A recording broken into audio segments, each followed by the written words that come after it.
నవీన్ చిన్నప్పటి నుంచి శ్రీశైలమన్నతో తిరిగి ఏంటంటే సోషల్ సర్వీస్ ఏంటి, రాజకీయం ఏంటి, తర్వాత ఇక్కడ ఏంటంటే ఈ ఇంట్లో ఒక జనతా ఒక ఇల్లుని చెప్పొచ్చు. ఇక్కడ Hindu, Muslim, Christian, Sikh, Parsi community, caste గీస్ట్ ఏమీ లేదు, అందరూ వస్తారు.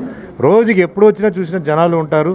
శ్రీశైలమన్న వాళ్ళకి హెల్ప్ చేస్తుంటారు ఆర్థిక విషయంలో, ఇంకా వేరే ఏదైనా మెడిసిన్ అయినా సరే, కాలేజ్ స్కూల్ సీట్ అయినా సరే. అట్లా ఒక మంచి వ్యక్తిగా, మంచికి మంచి, చెడుకు చెడు, నాకు మంచి వ్యక్తి కాబట్టి నేను ఆయనకి సపోర్ట్ చేస్తున్నాను. ఆయన అప్పుడు నాకు 3 నెలల క్రితం ఇట్లా నవీన్ నేను రాజకీయంలో మళ్ళీ దింపుతున్నాను అన్నప్పుడు, అన్న నువ్వు చెయ్యన్నా, నా సపోర్ట్ ఉంటుంది, నువ్వు ఏ పార్టీకి చేస్తావు అది నీ ఇష్టం, అది నాకు సంబంధం లేదు, నేను నవీన్ చేస్తున్నాను. సో ఈరోజు కాంగ్రెస్ పార్టీకి ఆయన టికెట్ వచ్చింది. సో ముఖ్యంగా మన ముఖ్యమంత్రి గారు రేవంత్ రెడ్డి గారికి ధన్యవాదాలు, అలాగే అధిష్టానం సోనియా గాంధీ గారికి, రాహుల్ గాంధీ గారికి ధన్యవాదాలు. నేను ముఖ్యంగా ఒకటే చెప్తానండి, ఈరోజు వేరే పార్టీలన్నీ పోటీ చేస్తున్నారు, రకరకంగా మాట్లాడుతున్నారు. ఈరోజు కాంగ్రెస్ ప్రభుత్వం అధికారంలో ఉంది.